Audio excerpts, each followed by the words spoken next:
இன்னிசை நாடகமன்றம் சென்னையில் இருக்குது.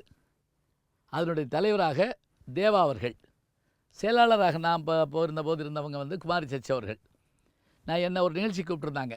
என்ன அப்படின்னு கேட்டிங்கன்னா, பட்டிமன்றம் 6 பேர், அணிக்கு 2 பேர். தமிழின் இனிமைக்கு பெரிதும் காரணம் இயலா, இசையா, நாடகமா. தமிழ் இனிமையானது, அதில் மாற்றம் இல்லை. அதில் இயலா, இசையா, நாடகமா. எளிமையாக சொல்கிறேன்னா, இயற்றமிழ் அப்படின்னா என்ன? இப்போ நான் பேசிகிட்டு இருக்கேன், இது இயற்றமிழ். வாரணமாயிரம் சூழ வளம் செய்து நாரணன் நம்பி நடக்கின்றான் நம்மெதிரே பூரண பொற்குடம் ஏந்தி புறமெங்கும் தோரணம் நாட்ட கணா கட்டின் தோழினான். இது இயற்றமிழ். இதையே சுசிலா அவர்கள் பாடினாங்கன்னு வச்சுங்களேன், அது இசைத்தமிழ். அதுக்கு பத்மினி அவர்களோ அல்லது வேறு யாராவதோ சோபனா அவர்களோ ஆடுனாங்கன்னு வச்சுங்களேன் அபிநயத்தோட, அது நாடகத்தமிழ். இவ்வளோதாங்க. இதைத்தான் நாங்கள் 3 பேசுகிறோம். இயற்றமிழால் பெருமை பெற்றதா, இசைத்தமிழாலா, நாடகத்தமிழாலா? அன்றைக்கி அந்த கூட்டத்துக்கு யாரெல்லாம் வந்திருக்காங்கன்னா, திரையுலகமே திரண்டு வந்திருக்குது. குறிப்பாக ஐயா ஆரூர் தாஸ் வந்திருந்தாருங்க. ஆரூர் தாஸ் யார் தெரியுங்களா? தேவர் ஃபிலிம்ஸினுடைய படங்கள் அவர் ஒரு 36 படம் எடுத்திருக்காருன்னா, ஒரு 30 படத்துக்கு மேல் வசனம் எழுதுறவர் ஆரூர் தாஸ் தான். நான் அவருக்கு ரொம்ப ரசிகன். அவருடைய வசனத்துக்கு மற்றதுக்கெலாம் ரொம்ப ரசிகன்.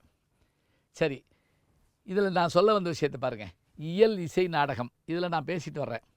இப்போ நான் இயல் பற்றி சொல்லிட்டேன், இசை பற்றி சொல்லிட்டு நாடகம் பற்றி சொல்கிறப்ப, அந்த நாடகம் எதில் சிறப்புறும் அப்படின்னா, ஒன்று வசனத்தாலையும், இன்னொன்று அந்த நடிப்பவர்களுடைய உச்சரிப்பாலையும் உடல் மொழியாலையும் சிறப்புறும் அப்படின்னு சொல்லிட்டு, நான் எந்த படத்தை எடுத்துக்கிட்டேன்னா, வெறும் நாடகமாகலை, நாடகத்தினுடைய அடித்தவடிவமாகிய சினிமாவை எடுத்துக்கிட்டேன். எந்த படத்தை எடுத்துக்கிட்டேன்? தெய்வ மகன்னு நீங்கள் ஒரு படம் பார்த்துருப்பீங்க. சிவாஜி அவர்கள் 3 வேடத்தில் நடித்த படம். அதாவது டபுள் ஆக்டில் நடித்த படம் உத்தமபுத்திரன். 3 வேடத்தில் நடித்த படம் இந்த படம் தான். 9 வேடத்தில் நடித்த படம் நவராத்திரி. இந்த 3 வேடத்தில் முக்கியமாக என்னன்னு கேட்டிங்கன்னா, முகம் வந்து கோரமாக உடைய ஒரு அப்பாவும், அதே மாதிரி கோரமான முகத்தை உடைய மகனாக பிறந்திருக்கக்கூடிய ஒரு மகனாக ஒரு சிவாஜியும், ரொம்ப அழகாக ஒரு சிவாஜியும், 3 பேர். இந்த படத்தினுடைய ஒரு முக்கியமான காட்சியை எடுத்து பேசுகிறேங்க. என்ன அப்படின்னு கேட்டால், அதாவது இந்த இந்த கோரமான முகத்தோட குழந்தை பிறந்திருக்கணுன்னு அதை கொல்ல சொல்லி கொடுப்பார் அந்த பெரிய சிவாஜி. ஆனால் சுந்தரராஜன் கொல்லாமல் விட்டுருவார். அந்த பிள்ளை வளர்ந்து வந்துடும். சரி, இப்போ அப்பாவும் பிள்ளையும் சந்திப்பாங்க. அந்த சந்திக்கிற இடத்துல அந்த பையன் அப்பாட்ட கேட்பார், அப்பா, உங்கள் முகம் என் முகம் மாதிரி கோரமாக தானே இருக்குது. ஆனால் உங்கள் அப்பா உங்களை கொல்ல சொல்லலையே, நீங்கள் மட்டும் ஏன் என்னை கொல்ல சொன்னீங்க? உடனே இந்த பெரிய சிவாஜி கொஞ்சம் திகைச்சு போய், எங்கள் அப்பா வந்து ரொம்ப அன்புடையவர்னு. இல்லை, உங்கள் அப்பா ஏழை, எங்கள் அப்பா பணக்காரரு. சொன்ன உடனே அப்படியே அதிர்ச்சியாக இருக்கும். சொல்லிவிட்டு, உன் பேர் என்ன அப்படிம்பார் பெரிய சிவாஜி.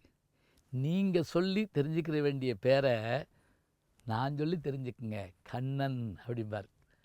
இந்த வசனத்தை நான் பேச ஆரம்பித்தேங்க. உடனே என்னாச்சு தெரியுமா? கீழே உட்காந்துருந்த ஐயா ஆரூர் தாஸ், அவருக்கு இப்போ வயசு 85க்கு மேலே இருக்கும். அவர் எந்திரிச்சு என்கிட்ட, ஐயா, பட்டிமன்றத்துக்கு நடுவில் ஊடால பேசக்கூடாதுன்னு எனக்கு தெரியும், இருந்தாலும் இந்த வசனத்தை நானே பேசட்டுமா அப்படின்னாரு. நான் உடனே என்னுடைய இருக்கையை விட்டு எந்திரிச்சு அவரை கும்பிட்டு, ஐயா, நீங்கள் போட்ட விஷயத்தை தானே நான் பேசிகிட்டு இருக்கேன், நீங்கள் வந்து பேசுங்கய்யா அப்படின்னேன். வந்து மயக்க பிடிச்சிப்பா அந்த வசனத்தை பேசினாருங்க.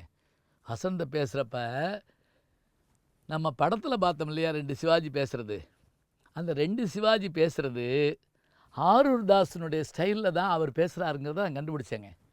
ஏன்னா சிவாஜி அவர்கள்ட்ட ஒரு சிறப்பு என்னென்னா, அவர் வசனத்தை படிக்க மாட்டாராம். வாசி அப்படிம்பாராம். காதில் கேட்டுக்கிட்டே இருப்பாராம். கேட்டுக்கிட்டே இருந்த வசனத்தை திருப்பி உடனே சொல்லுவாராம் அப்படியே. அதுவும் அவர் சொல்கிறப்ப அந்த வசனம் பெரும் உயிர் பெறுமா. இந்த வசனத்தை ஆரூர் தாஸ் அவர்கள் பேசி காமிச்ச போது, கண்ணன் அப்படின்ன உடனே கீழே எல்லோரும் கைதட்டினாங்க. ஏன் தெரியுங்களா? நமக்கு சிவாஜி டோன் ஒழிக்குதுங்க அவர் பேசுகிறப்ப. அப்போ ஒரு திரைக்கதை எழுதுகிறவங்க எழுதி முடித்ததோடு அவங்க வேலை முடியலைங்க. அவங்க எப்படி மாடுலேஷன் உச்சரித்து காட்டணும்னு அதை சொல்கிறாங்க இல்லையா, அதை பார்த்து நான் வியந்து போனேன். அவர் என்ன பண்ணார், நான் உடனே உண்மையிலேயே அவர்கிட்ட இப்படி கும்பிட்டேன்ல, கும்பிட்டோடனே எனக்கு ஆசீர்வாதம் பண்ணிவிட்டு தொடர்ந்து பேசுங்க அப்படின்னாரு. என் வாழ்க்கையில் மறக்க முடியாத ஒரு விஷயம் என்ன அப்படின்னா, நான் அந்த வசனத்தை மனப்பாடம் பண்ணி வச்சுருந்ததை காட்டிலும் அந்த படைப்பாளியவே நான் நேரில் பார்த்தேன் பாருங்க, அது எனக்கு கிடைச்ச ஒரு பெருமையாக கருதுறேங்க. அதுதான் உலகத்தில் எப்போதும் வெற்றி பெறும்.